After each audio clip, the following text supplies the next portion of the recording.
खुलुमबाय गोजोन फुंबिलिनि गासैबो बड'लेण्ड बुब्लिनि अनसायगिरिफोरखौ बरायग्रोबाय। दिनै 3 अक्ट'बर बृहस्पतिबारनि फान्जामुथिखौ फरायथिनो लादों आं किलिकां ब्रह्मआ। फान्जामुथिनि गिबियाव दं मेष राशि। नोंथाङा समाजनि मोजां हाबा मावनो हागोन, समाजाव मुं गोसारगोन। वृष राशि। देहायाव सानाय सुनाय सोमजिगोन, सावस्रिया जोबोरैनो लोरबां जागोन। मिथुन राशि। खामानिफ्रा मावब्लाबो जोबस्रांनाय नङा, नोंथाङा जोबोरैनो खस्थ' मोननांगोन। कर्कट राशि।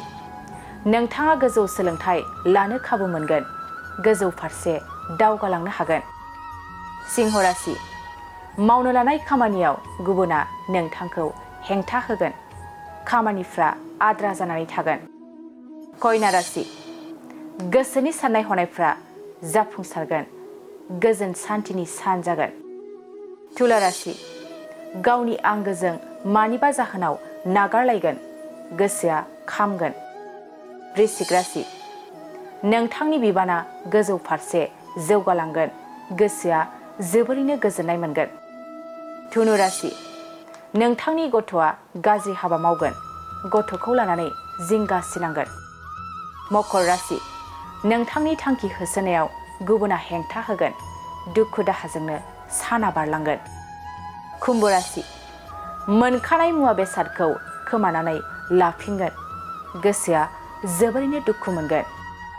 मीन राशि। माबा मोनसे गोनांथार खामानिनि थाखाय गुबुनजों जगाजग खालामनांगोन, खामानिया जाफुंसारगोन।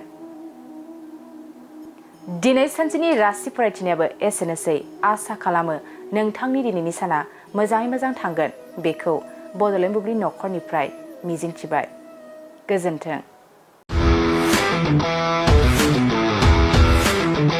गोजोनथाव खौरां। टिभिएसनि गारि लानो गोसो गुदुं जानाय सुबुंफोरनि थाखाय मोनसे गोजोनथाव खौरां।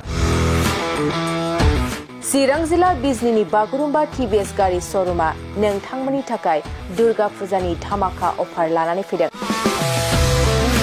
बाइक आरो स्कुटि गारि सालायनो मोजां मोनग्रा रायजो राजाफोरनि थाखाय बागुरुम्बा टिभिएस गारि श'रुमा धामाका अफार होना नोंथांमोननि गेजेराव मोनसे मोजां खाबु होगासिनो दं।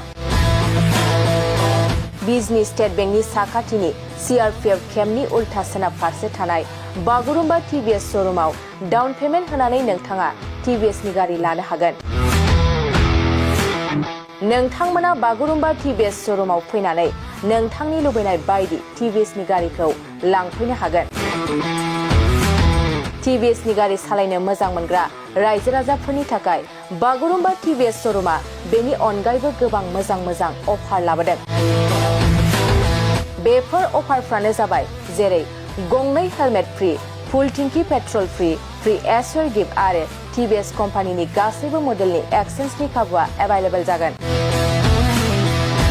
आरोबाव गुबुन मोनसे मोजां खाबुआ जादों फाइनान्स लागिरिफ्रा डाउन पेमेन्ट होनानै खम बेसेनाव टिभिएस कम्पानिनि गारिखौ लानो हागोन।